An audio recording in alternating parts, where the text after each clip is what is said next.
안녕하세요. 서울대학교 치과병원 턱교정 안면윤곽센터 윤성빈입니다. 오늘 말씀드릴 내용도 많은 환자분들이 저희 서울대학교 치과병원에 내원하셔서 물어보시는 것 중 하나인데요. 아무래도 서울대학교 치과병원은 대학병원이다 보니까 치료 목적의 양악수술만 하고 미용양악은 안 하시나요? 라는 질문을 저에게 많이들 하십니다.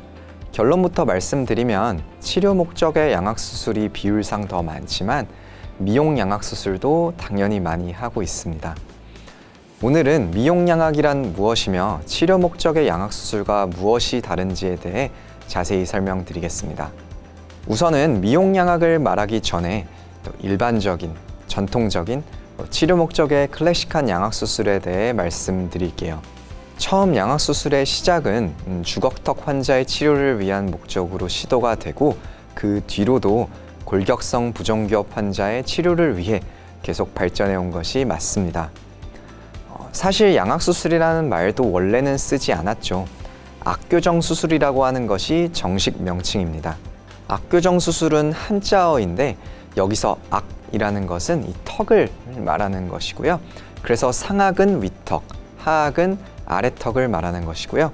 또 교정이라는 것은 우리가 이제 치아 교정, 척추 교정 이럴 때 사용하는 말이잖아요. 뭔가를 바르게 고쳐주는 것을 말합니다. 그래서 악교정 수술이라는 것은 즉 턱교정, 턱을 바르게 하는 수술이라는 뜻입니다. 이때 대개 윗턱, 아래턱을 같이 수술하니까 턱이 두 개, 즉 양악수술이라는 말이 2000년대 초반부터 널리 퍼지게 되었고 일반 사람들 사이에서는 악교정 수술이라는 말보다는 양악수술이라고 많이 불리고 있습니다. 만약에 윗턱, 아래턱을 둘 다 하는 것이 아니라 한쪽 턱만 수술을 한다면 편악수술이라고 하고 또 편악수술을 포함해서 돌출입 수술이라던가 악궁 분절술 같이 턱을 교정하는 수술은 다 악교정 수술 범주에 들어가게 됩니다. 이렇게 부종교합을 치료하는 목적으로 양악수술을 하니까 당연히 치아 교정도 필요하겠죠. 많은 경우 이제 교정, 수술, 다시 교정 이렇게 세 단계를 거치게 돼요. 우선 수술 전에 치아 배열을 수술하기 좋게 어느 정도 가지런하게 해주는 작업을 합니다. 그리고 양악수술로서 치아를 포함한 뼈의 위치를 올바른 위치로 옮겨주는데 이때 교합이 크게 바뀌게 돼요. 교정은 밀리미터 단위로 치아를 움직이는데 수술로서는 크게 센티미터 단위로도 움직이니까 이때 교합이 확 바뀌게 되는 거죠. 그리고 마지막 디테일한 치아 교정을 통해서 최종 치료가 끝나는 거예요. 이렇게 턱을 바른 위치로 교정하다 보니까 얼굴의 비율이 더 자연스러워지고 또 대개는 얼굴 크기가 줄어들고 하면서 결과적으로는 예뻐지잖아요. 그렇게 양악수술을 하고 나니까 얼굴이 엄청나게 예뻐졌다라는 소문이 막 돌기 시작하니까 이미 정상교합인 분들도 얼굴 크기를 줄이고 싶다거나 얼굴의 비대칭을 맞추고 싶다거나 등의 심리적인 이유로 양악수술을 찾게 됩니다. 이런 분들은 이미 교합이 정상이고 식사를 하시는데 불편함이 없기 때문에 치아 교정을 필요로 하지 않아요. 그래서 아까 말했던 전통적인 방식의 그 수술 전 교정, 수술 후 교정 이 3단계를 따르지 않고 그냥 바로 수술만 하게 됩니다. 아까 원래는 수술하는 단계에서 교합이 확 바뀐다고 했는데 이런 경우에는 환자분이 현재 물고 있는 교합을 변화시키지 않고 그대로 가져가요. 왜냐하면 지금 이미 교합이 좋으니까. 윗턱, 아래턱이 물리는 현재 그 상태는 그대로 사용하되 윗턱, 아래턱 전체를 3차원적으로 원하는 위치로 옮기는 것이죠. 이런 케이스를 공식적인 명칭은 전혀 아니지만 대개 환자분들이 표현하기로 미용양악이라고 부릅니다.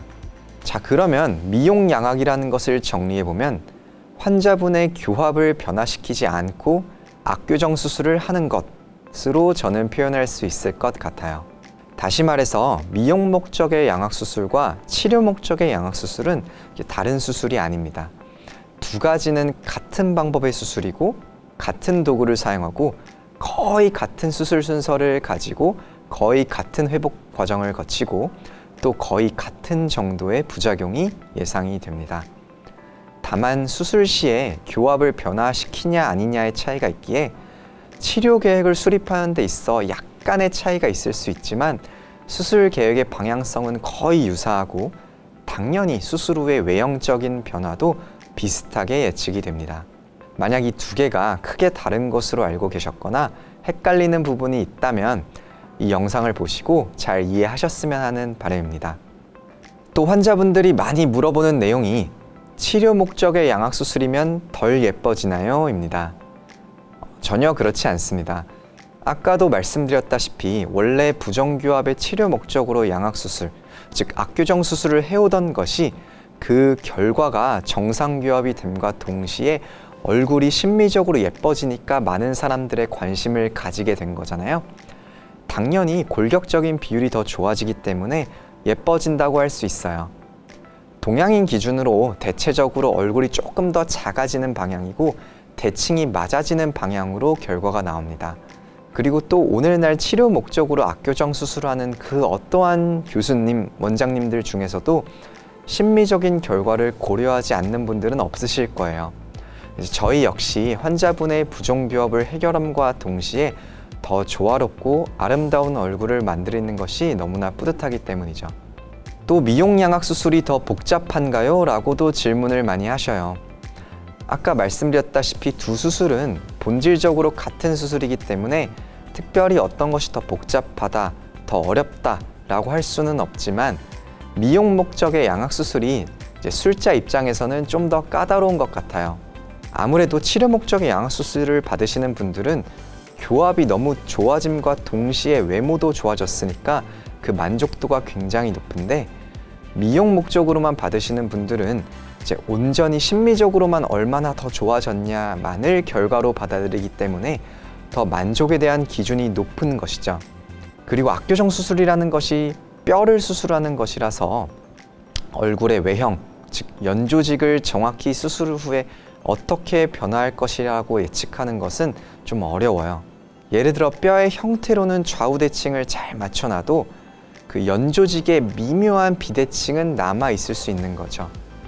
그래서 이런 경우 저는 환자분들께 수술로서 현재의 비대칭인 얼굴을 많이 개선시킬 수는 있지만 이제 완벽한 거울 대칭을 표현하기는 어렵다고 늘 말씀을 드립니다. 네, 오늘은 미용 목적의 양악수술과 치료 목적의 양악수술 차이에 대해 알아보았습니다. 두 수술은 본질적으로는 같은 맥락의 수술이고 단지 교합 변화 여부나 수술 목적에 따라 표현이 달라질 뿐이니 너무 다르게 생각하지는 않으셨으면 합니다. 앞으로도 환자분들께서 많이들 질문해 주시는 것 위주로 영상 제작하겠습니다. 긴 영상 봐주셔서 감사합니다.